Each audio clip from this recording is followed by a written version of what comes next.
And as it turns out, our May concert ticket revenue was pretty close to our estimate, so this is a pretty good number. So this number here, the 24% represents our online and box office sales.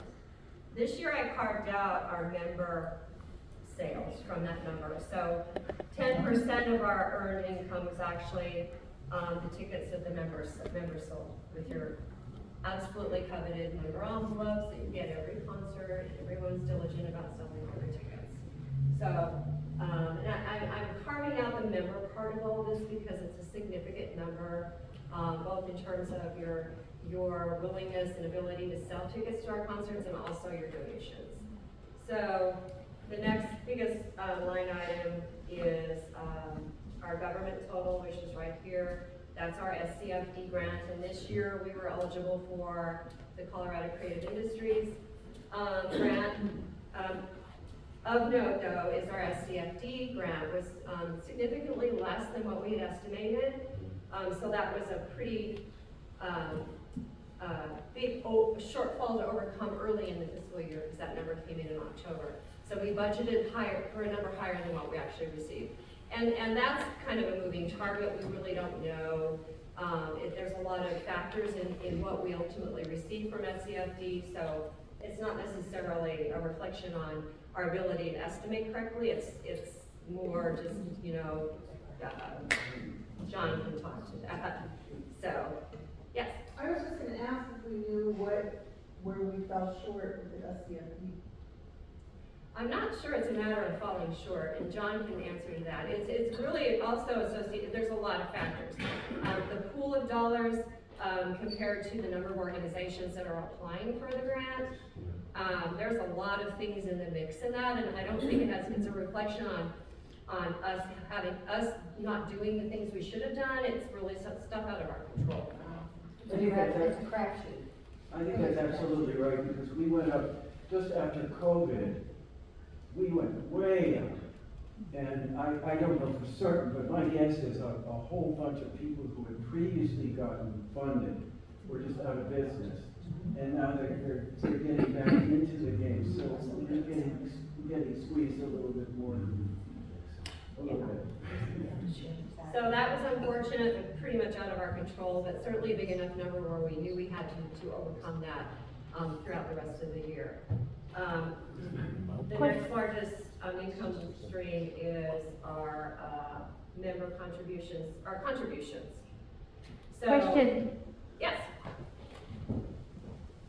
Was the SCFD funding only from what county, or did we have? Did we have? They cover, I think it's seven counties, seven local counties, but we are Arapahoe. We're in Arapahoe County. They're the ones who decide what to get. If we perform in different counties, would that help? We can apply for project grants for other counties. Unfortunately, we were too late this year for the deadline to determine, like, we're singing in another county this coming year. You'll hear more about that coming up. But we were too late in really solidifying that plan to apply for a project grant in another one. It's not a guarantee that we would have gotten that money either, but the board will have to just do better, especially if we're working and liaising with other groups to bring on to apply for that additional grant. When I was in Colorado Corral, I know that we performed three different places every weekend. One of them was up in Nevada, so we could kind of nab those corners too. And some counties allow you to dip in, other places we do, like, you have to do 51% of your stuff in Denver to apply to Denver money. You have to do 51% of your stuff in Douglas County to get Douglas County money. But you can do it for a project grant, but not get the base grant. Yeah. Okay. Needless to say, if any of you are considering stepping up to become the new fundraising chair, you will absolutely be the absolute expert on all of this and other grants. There's other grants in theory out there, and in fact, with our next budget, we've incorporated I think we're considering, hiring an external grant writer, for example. That's above and beyond what we're doing with the SCFD and the CCI, which are kind of a staid, revenue stream, but what else is out there?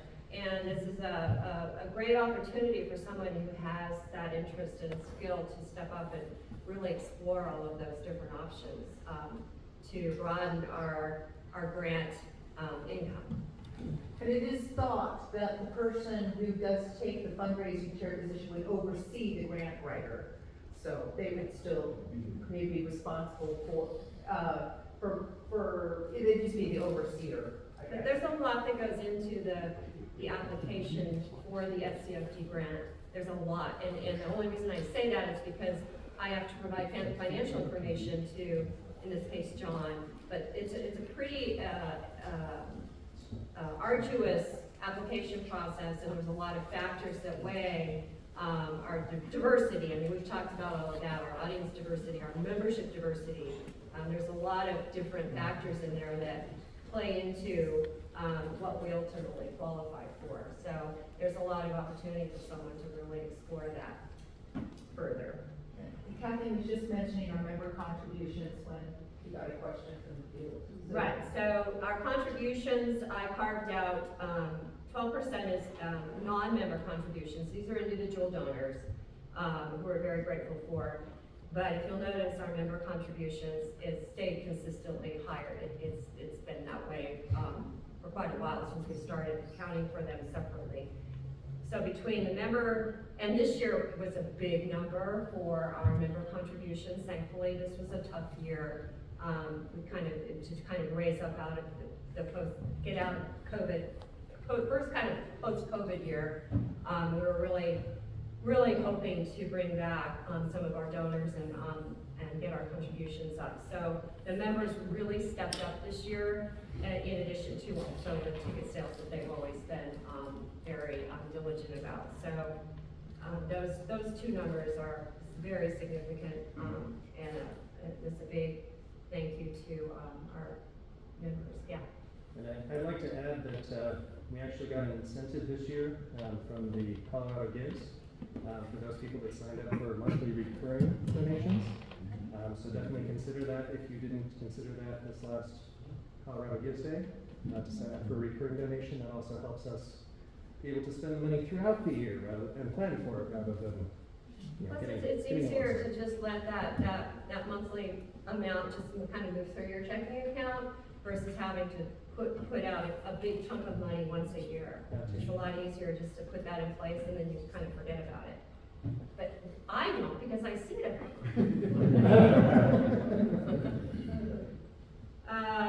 Let's see. We had some, Colorado Gives donations as a result of this. Yep. Concert. Yes, yes. And I noticed that The this same evening of them, and I'm assuming they watched the concert and donated. Thank you for mentioning that, because I noticed that when I get emails or I'm looking at PayPal or Colorado Gives are primarily the two online, places that after every concert this year, I've noticed an uptick in just random donations. These are, because I start recognizing names, but these are people that I've never seen before. So absolutely, whether it's the overhead, what's going on with the slide, whatever's happening, that's definitely been a noticeable change this year in extra new donors. We are trying to get the people that are live streaming to understand that this is, we are not requiring them to pay, but we are asking them to help fund us. I mean, there's money attached to that. So we've decided as a board to still not require a payment and put that in there, but we are trying to do better about asking for them to put in a small contribution to pay for it, just like a museum might, help support the museum. You don't have to if you can't, but if you can, do, please. And I would suggest it to my out-of-town family members, hey, I just buy season tickets. And then you don't feel guilty because they're like, oh, is this really free? And I'm like, no, it's not free, but if you were to buy season tickets at least, that really helps a lot. And then And, I believe that we are one of the very few groups that does not charge for online tickets. So we might just kind of, emphasize that little fact. That's a good point, that we can just say that we're one of the few that doesn't require a payment, Uh-huh. but, in order to keep it that way. Yes. Exactly. And last but not least is the grocery. Right now, it's all Kroger or King Soopers, where, everyone has gone in to designate the Cherry Creek Corral as their non-charitable organization. And a certain, I don't know what the percentage is, of your grocery purchases and also your gas and fuel purchases, is a kickback to the corral. And, I will say that number is significantly less this year than it has been in prior years. A large part of that is probably because our member numbers are down slightly, but, and the fact that we went from an actual gift card to having to go online and get that set up. But, there needs to be, a lot of attention drawn to that and make sure that not only are you all have it set up that way with your friends and family, and I know we've talked about that before, but we were seeing roughly $1,000 every quarter and, pre-COVID, and now we're seeing about 750, 760. So that's a pretty significant decline. So we want to keep that in mind. And then if there's any, we can investigate if there's any other organizations that provide that same kind of incentive. With regard to the King Super certificates, it's almost as random as SCFD. It's not like, you get 5% of the total purchases. I mean, back in the day when Lisa and I first started doing, remember all those paper ones? Yes. Yeah, and it's like, you got a chunk that was a steady percent, and now it's kind of like you're sharing the pot. Okay. Like SCFD, so it's not that we're buying less. I don't see anybody giving bones around here, so I'm just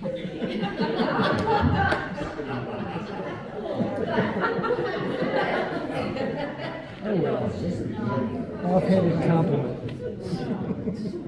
Okay, thank you. So that's it for the income. Might as well just use those slides there.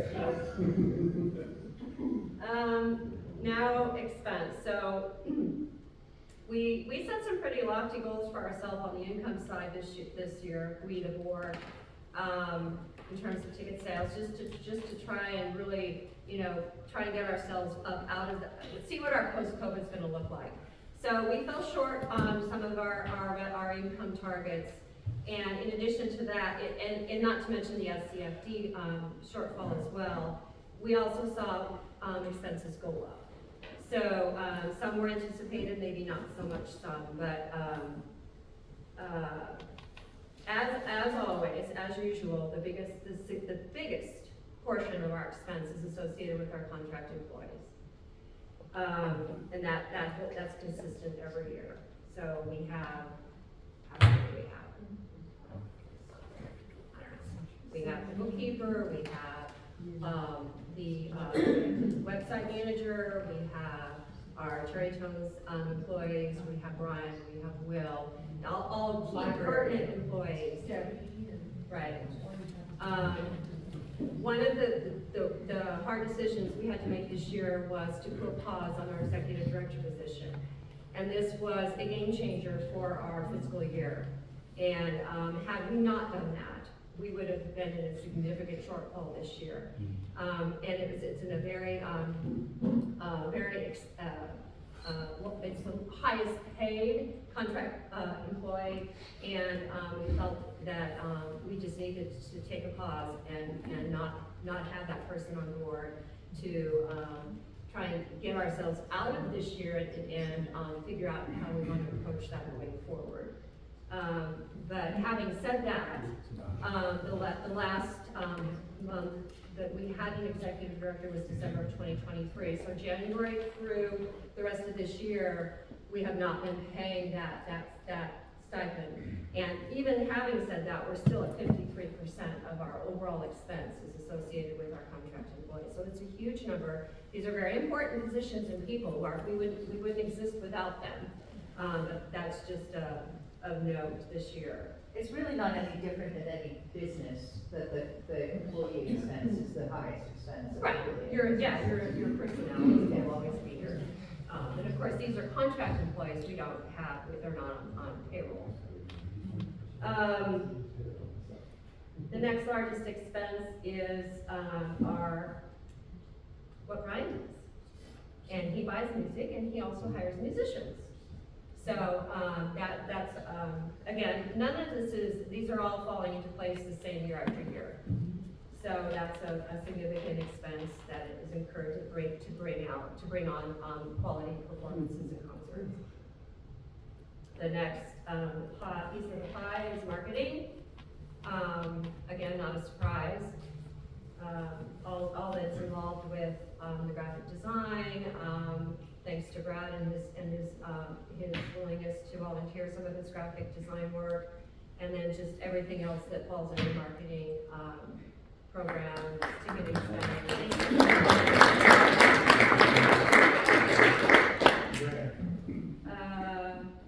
Next is administrative. These are what it says it is. It's what we have to pay QuickBooks because we use QuickBooks Online. What we have to pay. I'm not going to go into a lot of detail, but it's just all the back office expense that we incur to run everything. Jan's responsible for a lot of this. Thanks, Jan. And well, actually everybody. Supplies, that kind of thing. It's a miscellaneous category, actually. We actually carved out the cost to record our concerts and produce the CDs that are sold internally to members. So that comes in at about 2%. And There's a revenue associated with that as well. yes. Kathleen, what is venue? Yes. Well, that's a good question. I'm looking for that. That's a big number. I was Hold on a wondering second. about Hold that. on. Production was. Is that part of the administrative? No. Hold the phone here.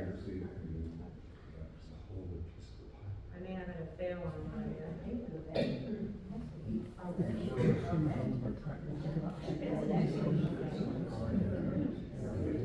Well, sorry about that. Hold on. We are. Oh, yeah.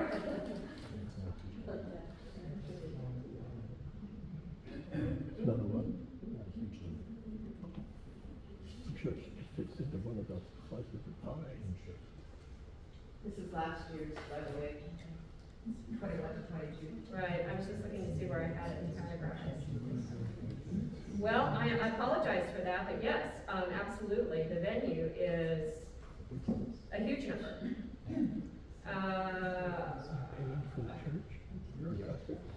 So, hall rental, which is primarily what we pay to Bethany for our rental rooms and concert venue, is roughly $7,000 a year. Sorry, I can't put that into perspective for you. I'm not sure what happened here, but How much was that? $17,000. 17. That I'll have to look at my schedule and I'll let you know later in the meeting. I'm not sure what's going on there. Can I just ask, what do they charge per night that we are in the sanctuary? I don't have it broken out that way. I don't know. Where's he here? I'm here. Karen? She'll pull it up in the meantime.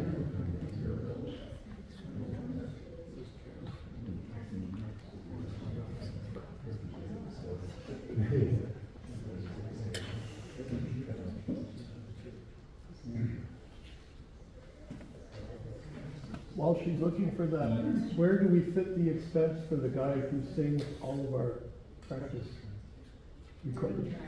That's in production. So this 1% is everything else excluding the hall. So that includes the The people that help us set up risers when they do that, what else? Recording. Well, no, the recording's actually broken up separately. Is it running the sound, running the lights? No, that's all part of this concert recording. So we pay Peter and we pay, Rob, to do those things. That's broken out into this concert recording. And then there's a small cost associated with actually producing the CDs. So I'll get back with you on how that production breaks out. I got it. Okay, this last year per concert per night was $750, and then it's actually going down to $650 per concert per night. Karen, does that include the use of the fellowship hall? On Friday night, the fellowship hall. I guess. It was $225. And then next year, Friday night. So the fellowship hall was $225 last year, and it's gonna be $275. That's a performance. That's for Friday night. So the reception. And then how much is this room for rehearsals?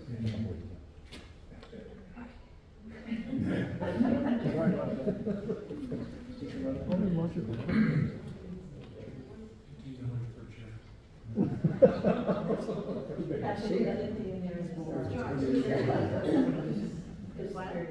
About 210. Okay. Wow. And that's 150 for this room and 60 for the next room. How much for this room? 150.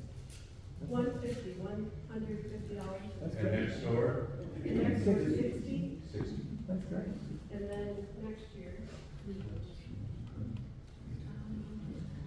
It's the same for next year, they didn't know. Thank you, Karen. So somebody pointed out that there's also, we pay for, a guard or security for our concerts. And so that's included in the production also.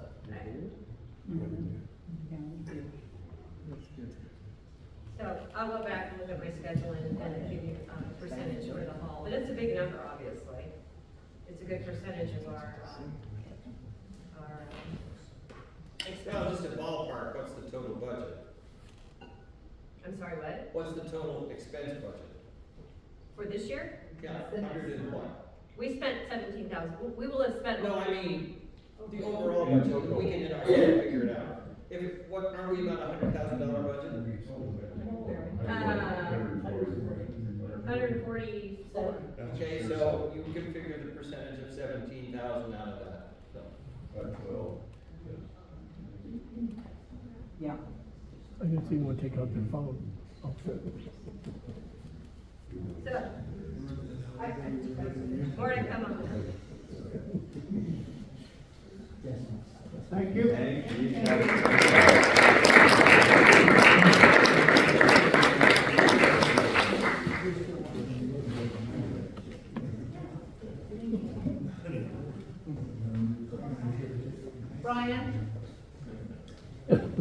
Brian has, he'll talk about what's coming up next season. We've got some exciting things planned. He has some exciting things planned, some good opportunities, so I look forward to hearing your reactions to this.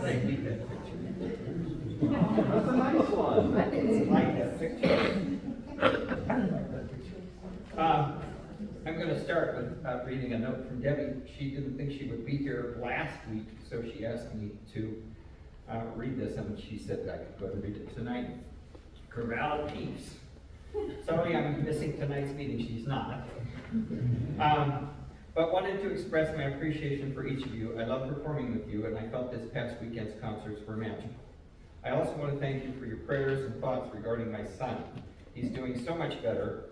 A month ago, he could barely walk across the room, and as of the last few days, he's back to his ornery self.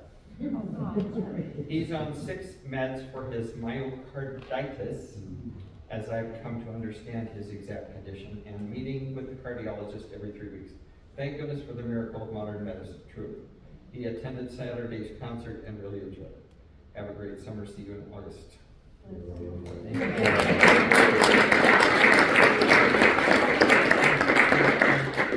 Since we're talking about Debbie, I just need to say a special thank you to Debbie and to Will.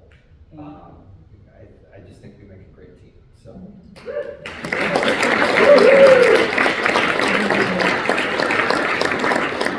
Of course, Carol and Yuri and Bonnie and those other people who chip in as we need it. I appreciate it. I do miss having Debbie in auditions, because we always we talked a lot about things like that. But now Bonnie and I do that, so, you know. And she's good. I got to putting thoughts down on paper, and I thought the best thing for me, so I don't ramble too much, is to just read it to you. Before I go into greater detail about next season, which will be my 30th season with the chorale, and the 45th season, I remember saying to people, I've been conducting concerts in this room for 29 years. I would like to reflect back and congratulate you on a number of collaborations and accomplishments. We've done a number of wonderful pieces by Paul Langford this year, starting with his arrangement of I've Got No Strings for the tenors and basses in October, and including Going Home to honor our dear Doug Bell, and the Harold Arlen medley most recently. Our collaborations go back a long way with him. We have an autumn medley, we have a Russian medley, we have a May medley, we have several. I'm really glad to rekindle that relationship. Wonderful, wonderful man. You might recall we did a number of things with strings and guitar in October, and we also successfully tackled Hebrew and Spanish in that concert. In December, we collaborated with our friend Kelly Hale and programmed a concert of incredible variety, from the sublime, Lord, since Omani Mysterium, to the ridiculous, I want to stare at my phone with you. So, as in all of our concerts this year, we gave a little of something to everyone.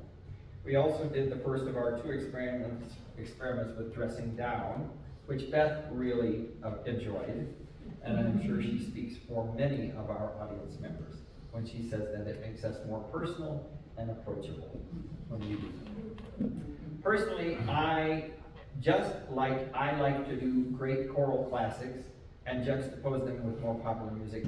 I like being able to dress formally and or informally as the music leads us. March was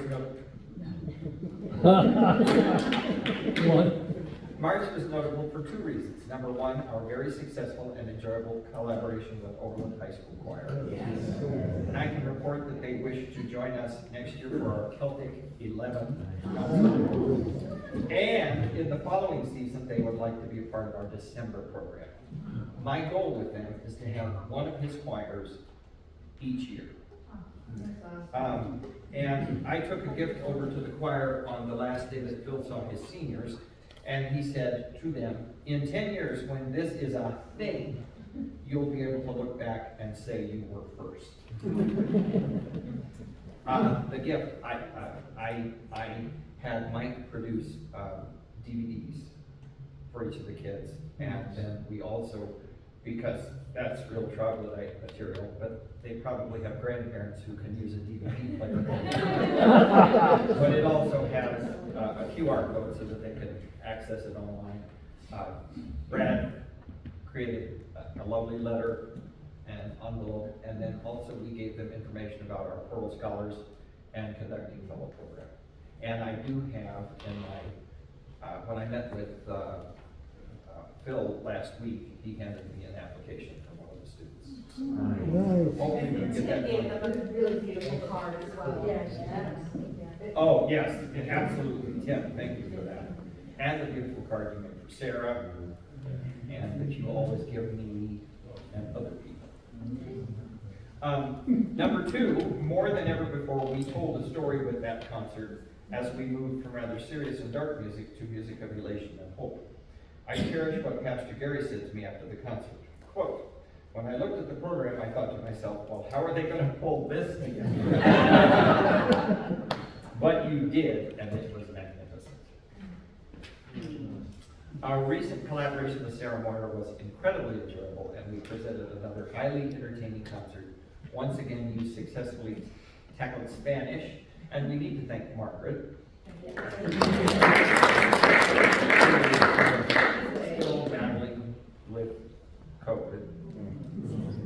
Ben, by the way, you might send some good vibes Ben's way. He said he's about as sick as he can remember ever being.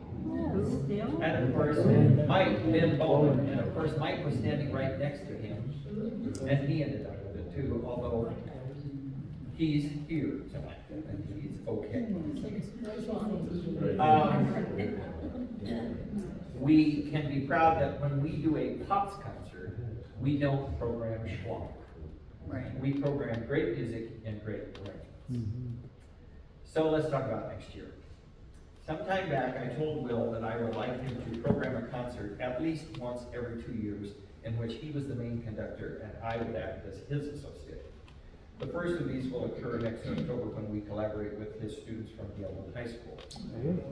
After the Haydn Te Deum, which I will conduct, Will leads the Mozart Coronation Mass, as well as a tremendous piece by the team of Caldwell and Ivory. What did we do by Caldwell and Ivory? Christmas Day? Children Go Where I Send Them. Children Go Where I Send Them. So the same team, they did a great piece called Ain't No Grave. And then he also chose a beautiful piece by Daniel Elder called Lullaby, and a really thrilling piece in the club. And he'll be conducting all of that. We will have to repeat this to you a number of times. But just realize that during the October concert week, the Tuesday night rehearsal will be at Devlin High School. Thursday night rehearsal and Friday night concert are here. The Saturday night concert is at Devlin High School. Oh my God. And remember that our concerts are at 7 next year, which means our call time will be 6.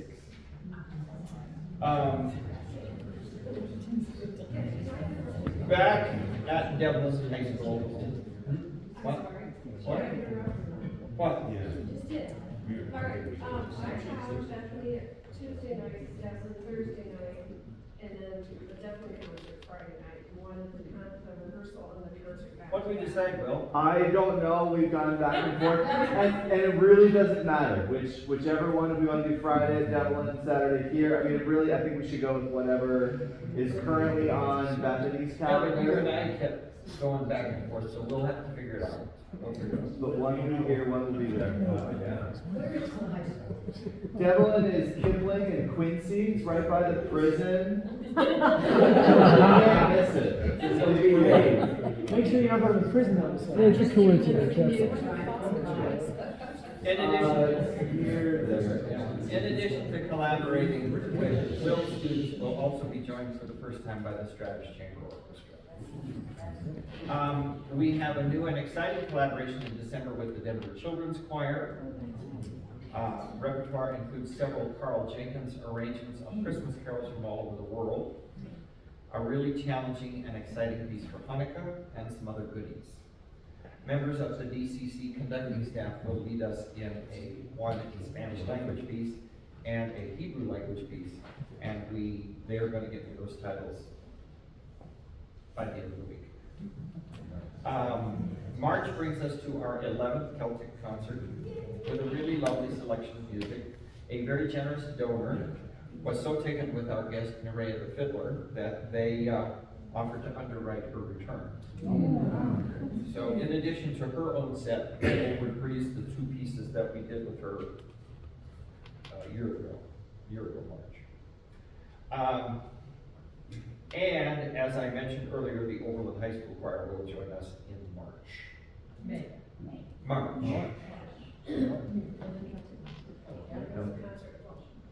March.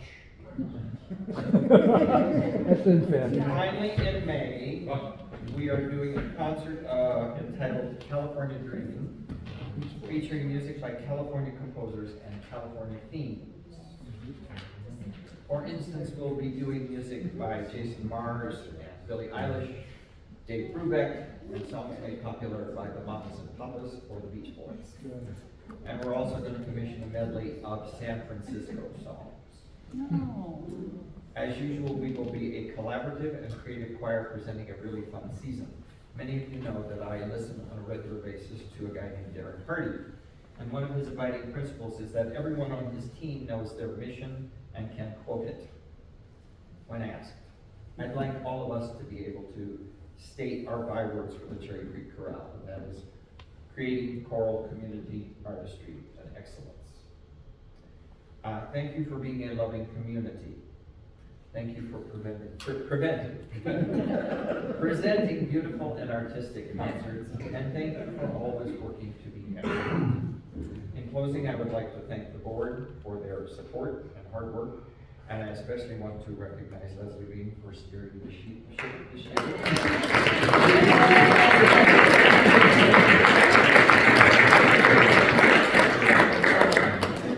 The last few presidents, Ron, Mary, Katie before that, have had more than their share of struggles with personnel, budget, and other issues. And I'm grateful we have someone as solid and dependable as Leslie leading the board, and I look forward to working with Nathan as he assumes the presidency. And I will see you all on August 20th. August what? 20, 2-0. Right. You want to mention, Laundry, yeah. Oh, yeah.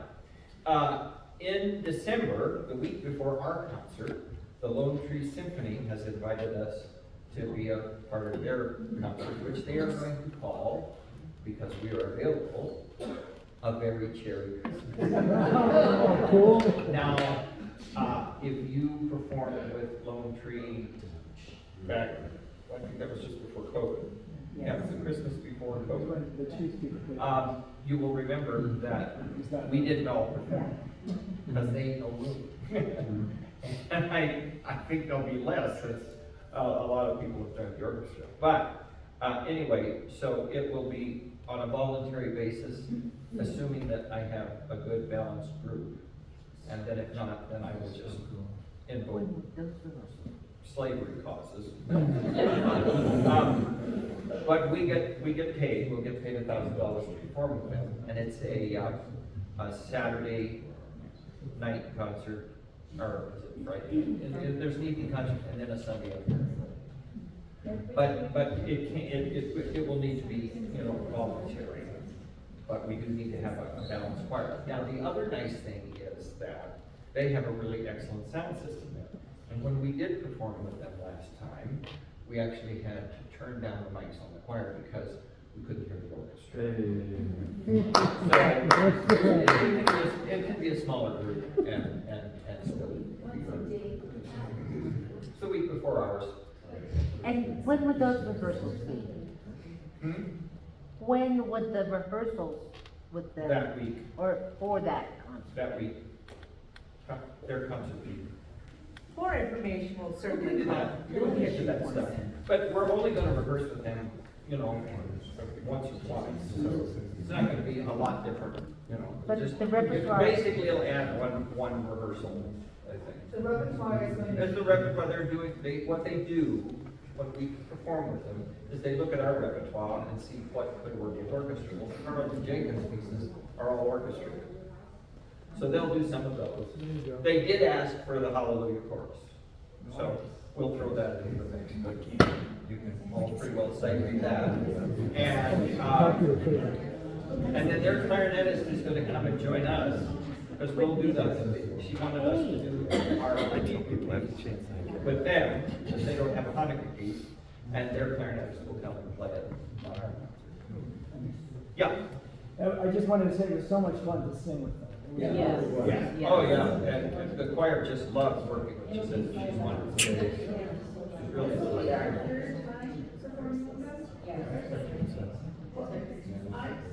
That wasn't Lone Tree, that was Stratus, and that was nothing to do with Lone Tree. Hey, Brian? When we did the 4A Requiem, years and years ago. The first time you ever performed. We did like a 9/11 something wrong. Yeah, that's what I'm talking about, but that wasn't Lone Tree Symphony. That was the Stratus Chamber Orchestra. Just a reference for people that were asking about room costs. When we sang with Lone Tree, the room that we warmed up in, I think it was over $1,000 for us to have a warm-up room. So, it is, you know, the deal we have with Bethany is possible to beat. But we didn't have to pay that, did we? No, but No. they did, they had to pay, Yeah, that much for us to have a for us, warm-up. yeah, that works. Just to warm up. Cool. Hope they did well. Oh, good, thank you.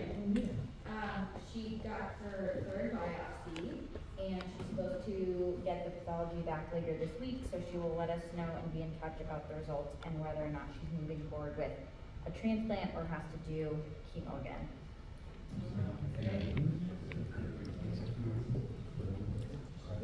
Thanks, Brad.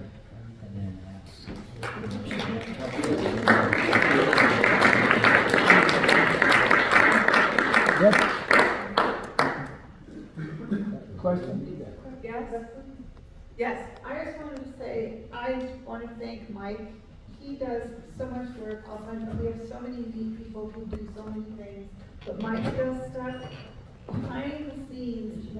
It is incredible. After the concerts, he stays up till probably 3 in the morning going through the videos and all that stuff, and just, you do an amazing amount of work. So thank you.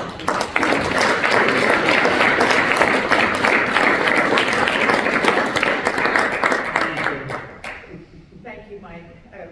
She stole my thunder a little bit, but that's okay. That's totally fine. You're welcome to do it again. All right. So here's a pictorial representation of what Brian was talking about. Brad also should have given, many of you at least would have received this little cheat sheet for you to have or give away, but I'm going to put mine on my refrigerator so I can populate my calendar with it, so I don't book something else. As this,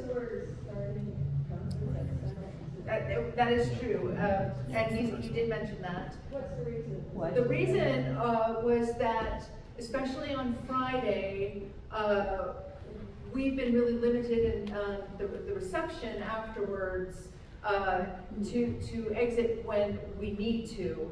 And also, a lot of our concert population is older, and the opportunity for the concert to be over earlier and them to get home earlier and us all to get home earlier is something that the board thought was important, and as a group decided to make it earlier. There was a poll that I remember Brian had done in here, and most people seemed amenable at the time to accept that. There was a couple of people for whom work on that day might be difficult, but I would suggest that 4 times a year, 4 times a year, you should be able to work with your employer to leave a little bit early. Also, Bethany has been very flexible with us when we've gone a little late, but they told us next year it's a hard stop at 10 o'clock, or there's going to be a rather substantial fee. So there you go. It's the Benjamins. Okay. It's not a touch screen. I can't even find them now. Now we're so many slides forward. Okay.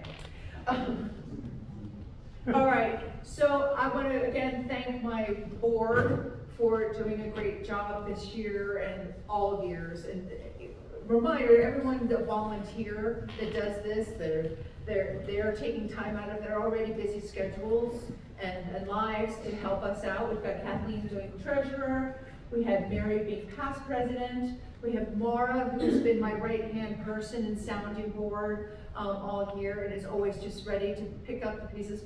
Kay has done so much she's membership chair, but she's done so much outside of that realm just because she cares so much about the choir and wants to, from fundraising to just pinching and hitting it here and there. We've got Brad, who has donated, this year, he's donated his graphic arts. He will be a staff member next year for doing graphic arts, but he's also our marketing chair, and so that's the position that is open, and he does a lot of stuff. He'll have a slide in a moment that talks about all the things that he does, both in graphic arts and marketing. and we've got Karen, who has done a marvelous job with getting us, you know, she's got an in with the building, but she's done an amazing job, and it's been overwhelming for her, I know, at some points, because it's a big job, and doing doing all that production is a lot. How am I forgetting? I've got a slide that actually prevents me from forgetting it, but there we go. Oh, and we've got Margaret, who did all the music, the selection, and doing the artistic committee. Nathan, president-elect, who's been a great sounding board, and I think, you know, we're in good hands for next year, you guys. He's really good. And let's see, Brian, of course. Liz does our librarian. She's a staff member, but she does a lot of work for us guys. And then Mike, as already mentioned, but thank you. Let's see, James and Andrew were Cherry Tones conductors, and Debbie was a Cherry Tones conductor until December. She stepped down, as you are all probably aware. And then James and Andrew co-conducted this past season, and I want to congratulate James on being our Cherry Tones conductor for next season.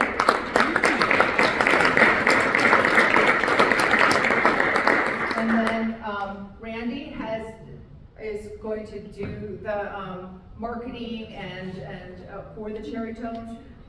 And blanking on your title, general manager. So she's going to help on that. Let's see.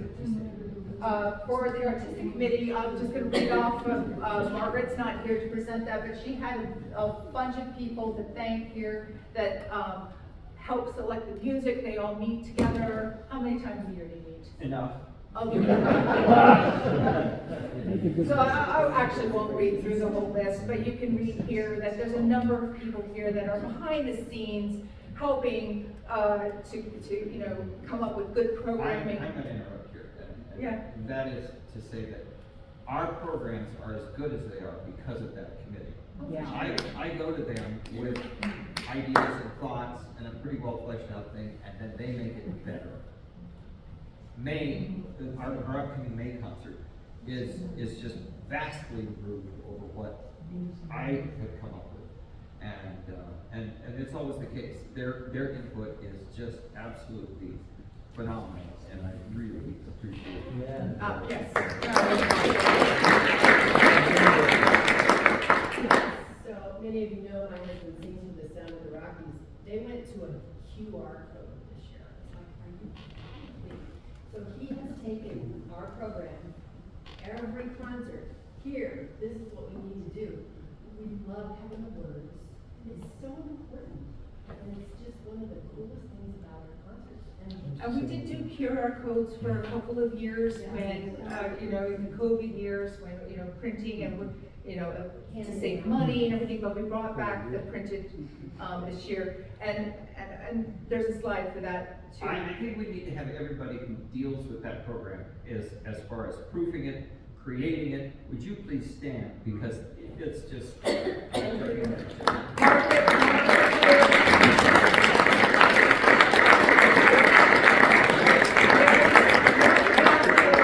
Information and feeds it to Brad. That's on a different slide, but it's okay.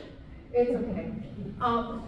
It's also the choir, right? You guys all, pinch hit in different ways. It's either your donations, it's dues, it's setting up the room, which is also another slide coming up. It's breaking down the room, doing risers, doing all these things. And I know that Karen, when she does her slide, will thank those commissions, people who prepare food. I mean, it takes a village, right? And I love my village. I wouldn't have done this job if I didn't love the village. So thank you guys. Swag with a question mark. So Mike, because he's an idea guy, and also because his bag is broken, wants to know gauge the interest of who would be interested in doing another thing of swag and getting computer bag kind of thing. That is okay. Enough. And t-shirts or other swag, are we interested in t-shirts? Yeah, have t-shirts for Carnegie, that makes sense. We can still wear our Yeah. And Mike? Can I add a few things? Sure, absolutely. In the last several years, we've gone through, we have the corral bag. My personal opinion is that we should have those available. I remember coming in, my first year and seeing people walking around with Cherry Creek corral bags. And what we performed in places where even smaller little groups and stuff have their own logo bags especially.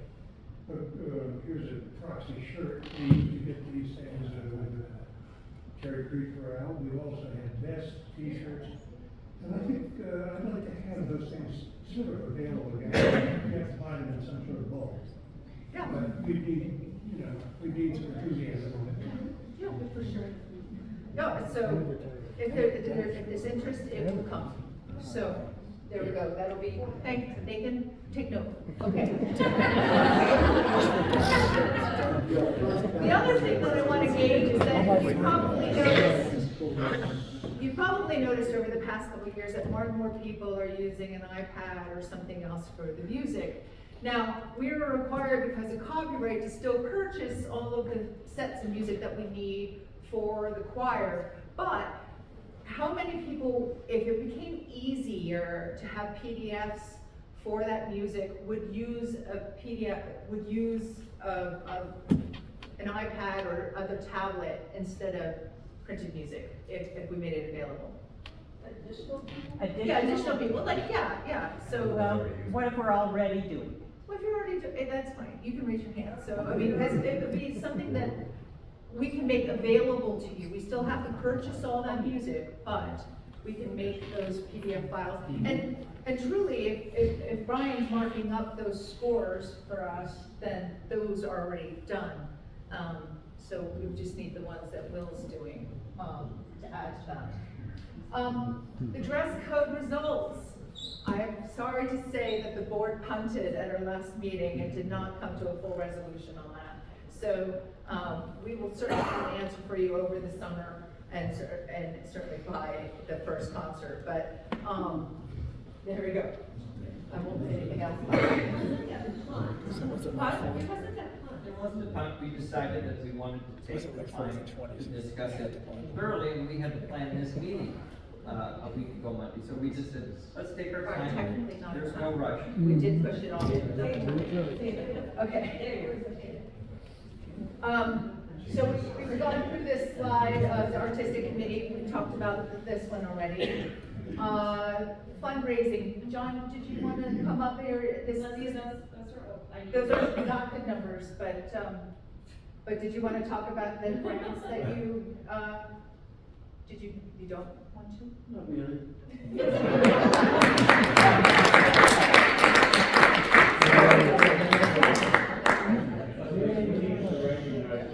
Absolutely.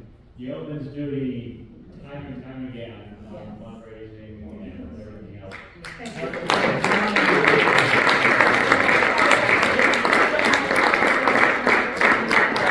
I recognize him, he looks just the same as he always has. Thank you, John. People know that he's leaving us. Yes.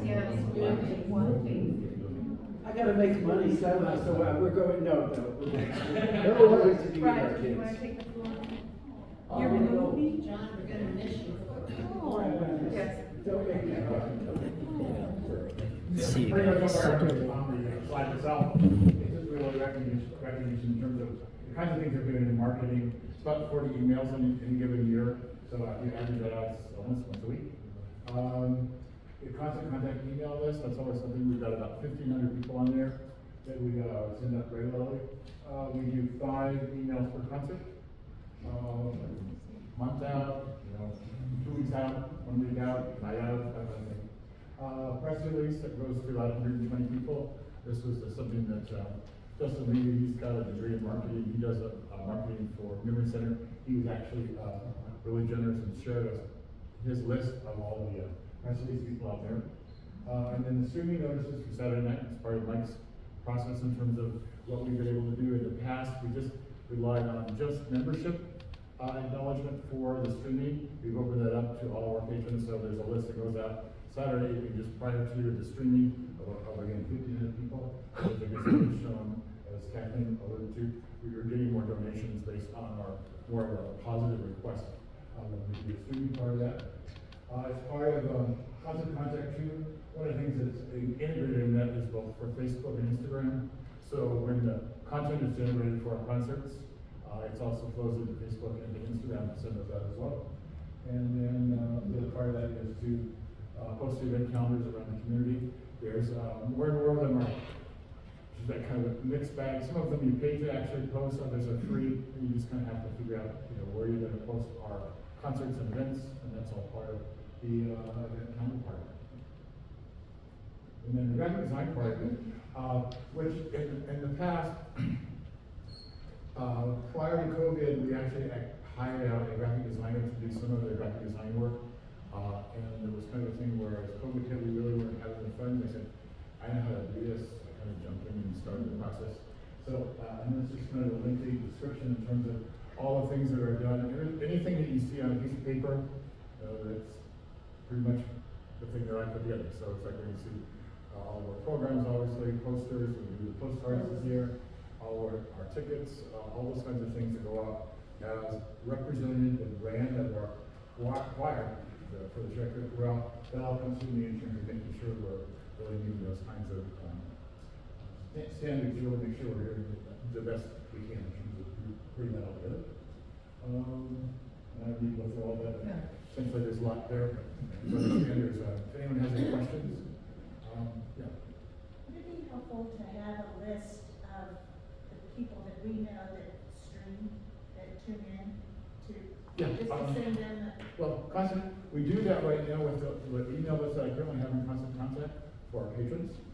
But I also have a special list for any of you that have people that I know, like out of state as an example. We've got a sub list in Constant Contact that's for streaming only. So if you've got those people that you maybe personally you want to invite them each time we have a concert, if you want to give me that information, that will be included in the email list that will go out via Constant Contact where you don't have to handle it anymore. Give me their names and email and They're right here. Okay, so if you have people that you invite regularly, and that may not be on the mailing list, if you get that information, then you don't have to be the intermediary. Like, I'm pretty excited to have my dad not ask about streaming every time. So I'm gonna give my information to Brad. Just give me that information and I'll put it on the streaming only list for those of you that are like flying state. Any other questions? Thank you. So I want to thank Brad.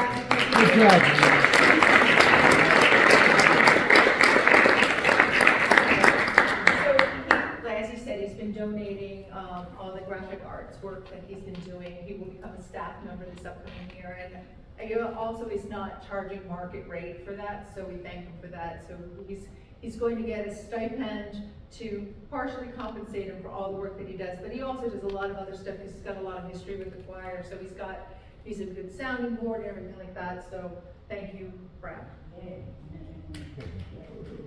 Okay, Kay, did you want to take the floor?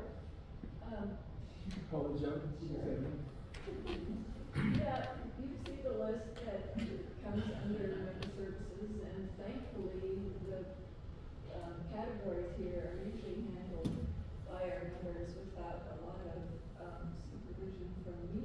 Yay! But I do want to recognize the people that help with member services: Maura McIntosh, Paula Rokicki. I also want to thank Paula for handling our to-go gift cards, because that's part of fundraising, and that we make money off of that. So I know she's not here, but she should be recognized. Katie Fink Johnson helps with the handbook, which I know you all read religiously. Yeah. Everybody helps put together the roster, so when I go on Excel, I don't delete everyone's name. I want to say thanks to Brad for all his help. Debbie Simons, Tom Johnson, Sally Bradley, she's our historian, Ruth Most, Mike Freeland. I want to recognize all of our section leaders: Gloria, Nancy, Ben, Carolyn, I wouldn't have Yuri, Ron Lester, Thank you. Also, Nancy, did I say thank you to you for handling the King Soopers kickback program? Because she's done that for years, and that's under fundraising as well. I just want to thank a few of our members who put ads in our program, and that has helped us fundraising wise. So that would be Carrie, Yuri, Justin who's not here, Colleen. Colleen, and Nancy. Thank you for doing that. That's very helpful. So that's my speech. That's it.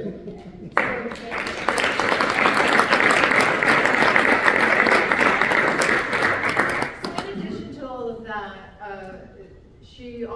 Kay also put together packets this year to try to bring to senior centers, to try to get group sales coming into our concerts. If anybody has an in with a senior center, and once these packets, Brad has created them, they exist, and we can update them for the upcoming year. Or any large group, any group that you have, there's an opportunity for group sales and group discounts, and we have packets for that. They're specifically at this time geared toward, do we have an education one and a senior center one, or just? The senior center one is the most specific, and then the other is more generic. So keep that in mind for future years, because they can design it as like a night out and arrange for a bus and bring them all in, and it's a nice opportunity for them for us to give to our community, and they get a discount and they get a night out. And they get some comp tickets as well. Yeah, they get some comp tickets as well. It's a whole program. And you could put something in there that tell them to come to them if they ever want that. That's a great idea. Yeah, it's a great idea. Nathan, take them. Okay.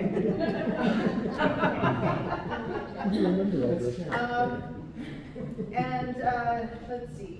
So next, Karen, did you want to take the floor? Sure. So, okay, scheduling, coordinating, venues, primarily with Bethany. Rooms, 312, 314 next door. Set up, take down, risers. So basically, I just want to say thank you to you all for first at the beginning of the year doing the chairs in here. Mainly Jay, who shows up first. A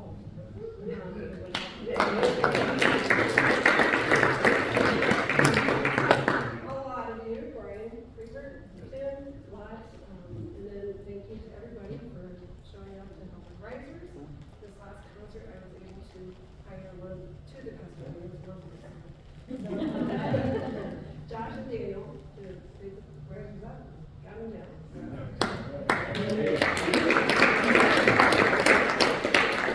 So hopefully that'll continue.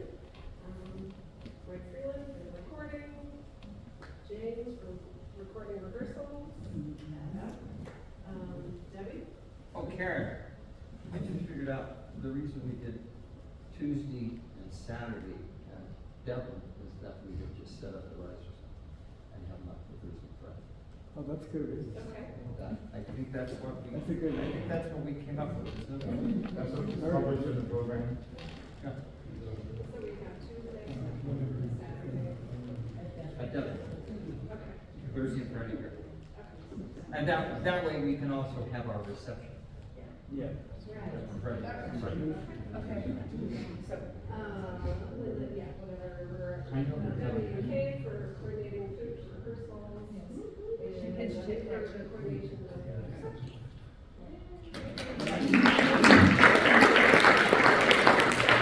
If any of you are involved in any of the things on this list, could you just stand for a moment so we can see how much of a village it is?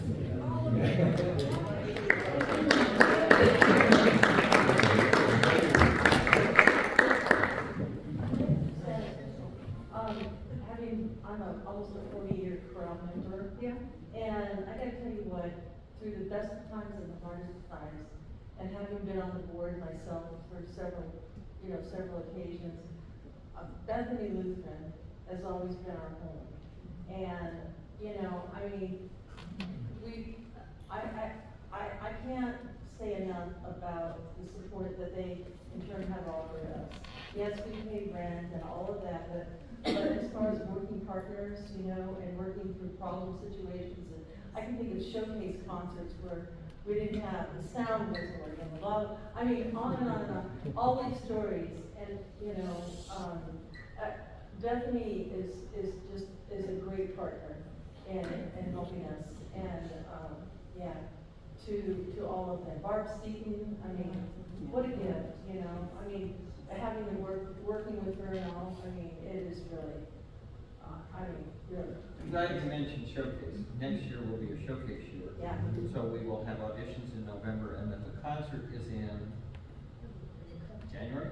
February 8th. February 8th sounds right. And it's at the Colorado Music Institute. Yeah. When audition? In November. November 16, I think. Yeah, That sounds but, good. and auditions are here at Bethany. So, yeah. I can tell you. Yep, 16. Huh? Yeah. So thanks to Bethany, thanks for sharing.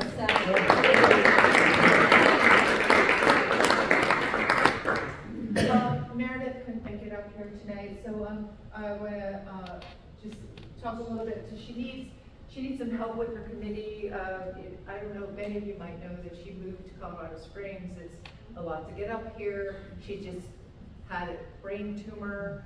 She's got a lot going on. So she's looking for people to help her. And that could be like talking to other conductors or other groups that might help us bring in more diversity. And I don't need to make diversity performative, but it does help when we're doing our grant writing, you know, to say that we have a more diverse audience, or we have a more diverse choir, or, you know, and diversity is defined how we define it, whether that's youth, whether that's people of color, whether that's people of different, you know, just ethnic backgrounds. It's how we define it. So that's what she's kind of working on, getting outreach and trying to bring more people in.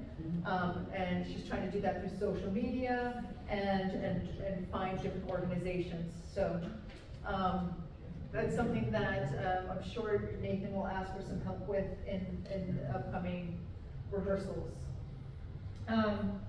So we've kind of gone over this slide throughout. I think this is listing all of the artistic directors that we have, Brian, Will, and we have Debbie, who's been our principal accompanist, and Will is also the assistant accompanist. We've had 3 Cherry Tones people, James, Andrew, and also Debbie. And then we have the manager, who's Randy. And the administrative side, we have Liz Fallon, who we've also thanked for doing the librarian. We've got Jan, who does the bookkeeping stuff. And we've got Mike, who just does a lot of stuff, but his main job description is web and communications manager. So thank you to all of you. We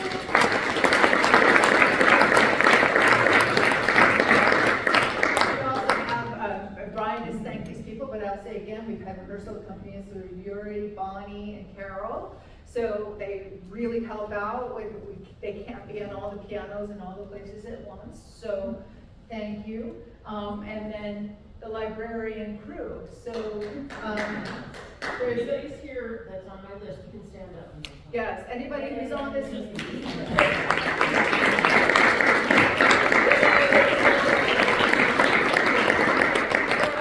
They're out there erasing all of the errant marks that you have erased, sorting all your music, sitting out there at the tables every time. They're organizing the storage facility. There's just so much behind the scenes work that goes on to make this choir run. I didn't know all of this when I took this job. When I took this job, I thought I was making announcements. And I was like, yeah, sure, I can make announcements. That's cool. There's a lot more to it. And that's why there's a president-elect, so that you get a cold awakening. Is there anybody else that I've missed or the slides missed that's deserving of recognition that we need to particularly state? Yes.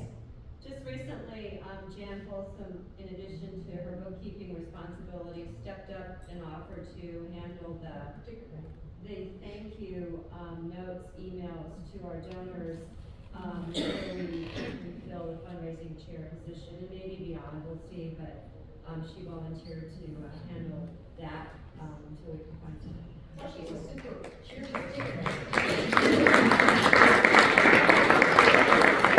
incredibly passionate about the choir. Also, all of the board had to take on additional responsibilities mid-year when we let our executive director go. So we all had to take on all the little tiny, well, not tiny things, there's a lot of things that were distributed amongst us. It wasn't a whole bunch, but we did have to distribute all those tasks amongst us. So like Mara's finding somebody to do our security, and Kathleen has to do a lot of other extra tasks. Yeah. Oh my goodness, absolutely. So Mike Moyer was volunteered to do the tickets for us, and he's done a fantastic job for us. And I think the box office, the volunteers have been happy. The accounting of the ticket sales has matched the numbers of ticket stubs. It's been amazing. So, yes, thank you for that. Debbie? Also the ushers. Oh, and all the ushers that go along with that. There's a lot of volunteers. Ernie's been a long time usher. That's Debbie's husband, if you don't know. Yes? So speaking of dividing and conquering on various responsibilities, I do want to put a plug in for our corporate donor program, which we are in the process of rolling out.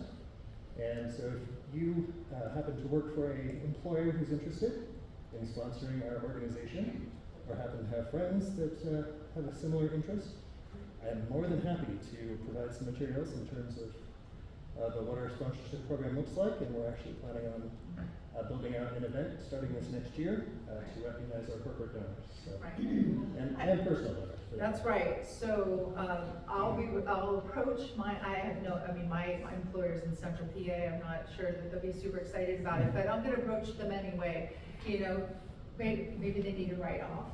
I also want to thank Kathleen because she's looked at other ways to save some money for us. She's put our reserve money, is that what we call it? You know, our reserve money is into an interest-bearing account, so it's actually working for us. She's looking into Nathan and I realized that QuickBooks was a pretty high percentage of some of the administrative costs, and so now she's going to research trying to find a way to use a free version of QuickBooks for nonprofits. So we're really working hard to make all of the money and all the work that everybody does for us work for us and be smart about it. Nathan got us hooked up with a program through Microsoft so that we don't have to pay for Zoom anymore and some other things that has saved us a considerable amount of money. You don't have to pay for Microsoft Zoom Teams and it's geared for nonprofits, and we're actually learning how to use it. You don't have to pay for Dropbox anymore either, so it's all on Teams. So yes, thank you very much for that.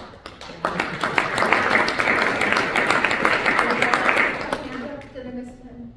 Well, do you have a slide you're going to put up that lists all of the officers for next year? I mean, I think we got, okay, there it is. No, this is the ones for this past year, and I don't have one for the next year. For the coming year. But the only change as of now is that Nathan takes my job and I am past president. So that's it. And Gia is president. And Gia will be president-elect. And we still need to fill those two other positions that are critical for smoothly running. Now, a word about those other positions. I know when Brad puts up a slide like that, or we talk about fundraising, we've often had people who could just handle it and handle it themselves. But ideally, it's a committee. And if you get a committee of 5 people together, and each one of them can do a small chunk, and then the committee chair just needs to say, did this happen, did this happen, did this happen? None of this has to be a huge and onerous thing. So being the committee chair for fundraising or for marketing does not have to become a part-time job. But if we all pitch in, like the artistic committee does, when we've got a group, or like some of the other committees we see, that they have a lot of people doing things, production. You know, more hands make the work lighter. So don't be afraid of these positions, and go and help recruit some people to help you. But nobody has to, you know, Plus give up their life to become these chairs. It's an opportunity to also potentially groom your replacements. And that's ideally what the committee structure should do. Right. Somebody could do constant contact, somebody else could contact all of the newspapers and other things, somebody else could do another chunk. So that, it doesn't have to be one person. And I think we would be amenable to having co-chairs if that was the way that it needed to go. All right, so here's the part, we open it up to the floor. Thank you, bye. What's your high point of the season? Anybody have some comments about that? The May concert. May concert? Oh, absolutely. Yeah, that was a good one. You all had really animated faces. The concert. I was really proud of all of you. That's what I was gonna say, there was a huge shift in, eye contact with the audience, and I think what I've noticed, and this is always a pretty awful, and no, but in the past, I think some things that we know, and we still feel insecure about looking up or looking away from them. So I was really proud of everybody, and it was so much more fun for the audience to just really be engaged. It was great having Sarah Moyer, she was Sarah was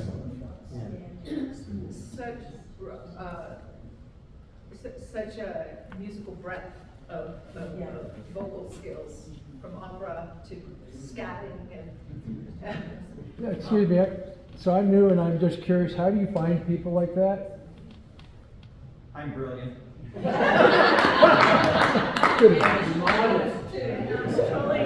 That was a great segment. You showing the coffee houses? No, I explained that to the choir, how I found her. I guess you weren't paying attention that day.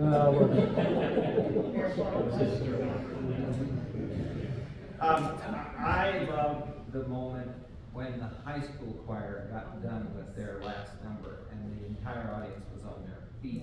Left. It was stunning. Their pianissimo was so good. What, anybody else have something to add to that?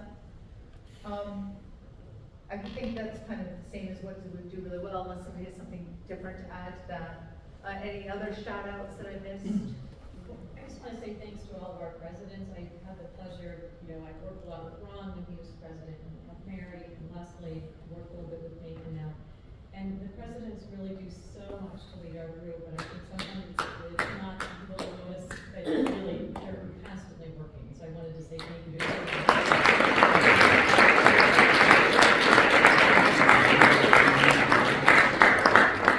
Little for club now. And what did you think about the performance this year? I think that also goes hand in hand with what we were just saying, but I think we had a really nice slate of music, and I'm really excited about some of the stuff that's coming up next season that Brian teased out before. And the October concerts got me particularly peeved because I love doing orchestral works, so that's. I've lived several places where I've been in community choirs, and this is not a community choir. I mean, it is, but it isn't, because our performances are just heads above. And being able to sing in a group like that, where we all just give our best, and our best is really amazing, and we've got great directors that help us. And it's just,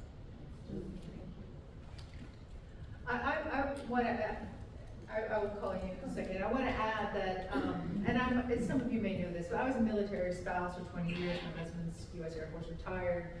I sang in almost every place that we were duty stationed that included, you know, me singing in London, that's included me singing in the DC area, and some really big choirs. But of all the choirs, this one handled welcoming people the best, making people feel welcome when they come and join, the best of all the choirs that I've been a part of, and that I've instantly felt like part of a community, to you, what you said. So bravo to all of you, so. Our October concert, we did a wonderful job on all of our concerts, but that October concert with 5 different languages and the artistry, those Eric Whitaker pieces, I mean, it was an astounding concert as far as I was concerned. I just wanted to say, you talk about community, and I think we have such a wonderful, neat group that every Tuesday we get together and everybody has the choice of being anywhere they want to be on those Tuesdays. And it's such a neat feeling, whether you're having a crummy day or you come together for fellowship and to improve your singing. It's just such a great group in all sorts of ways.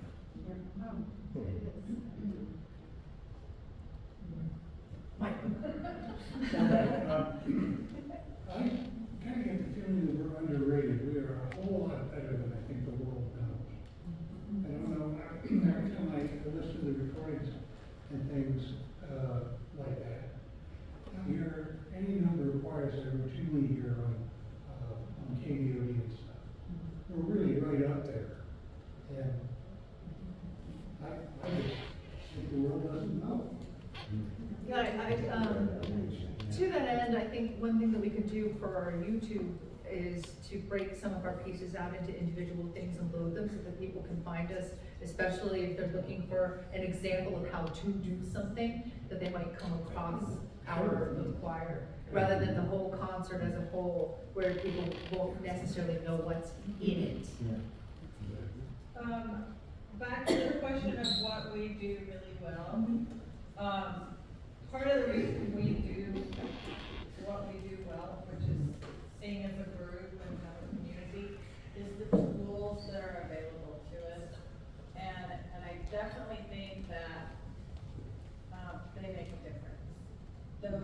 Those rehearsal tools, the professional voice stuff that we can listen to over and over and over again with your part in, you know, it almost feels like you're sitting in your section because it's the heavier part, but with the whole choir behind you, so you hear how it makes.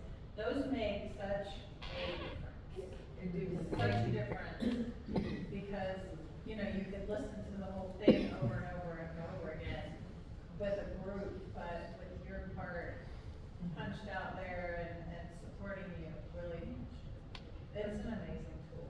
Agreed. Before we go, I just want to say one more time, thank you to Will and to Brian for leading us to make great music. They are able to extract some beautiful tone from us, and I appreciate both of you so much.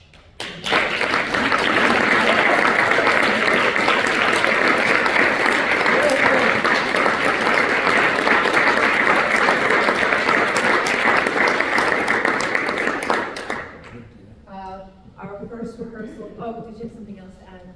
I'm going to bring that up because I wanted to mention that something I noticed particularly in our last concert was that the altos and the sopranos, when they had a couple of entrances that sounded like one voice, and they were persistent or consistent. Freudian slip. Okay, here. They were very consistent in that, and it just makes my, my knees weak. And I would add that this is the strongest tenor and bass section I think I've had in 2019. Oh,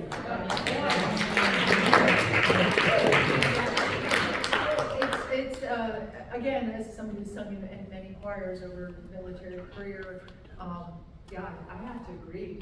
Like, the altos in many of the choirs would be called in to support and overseeing the tenor part, and we've never been required to do that here, so. Leslie? Yeah.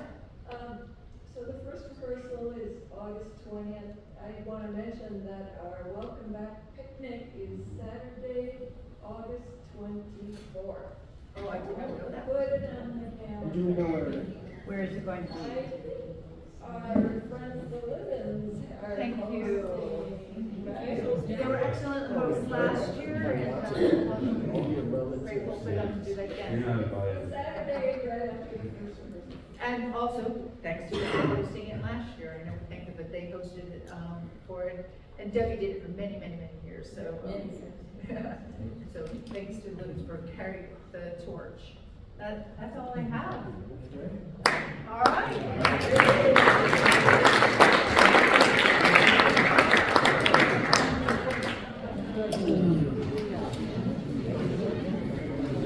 It's summer there.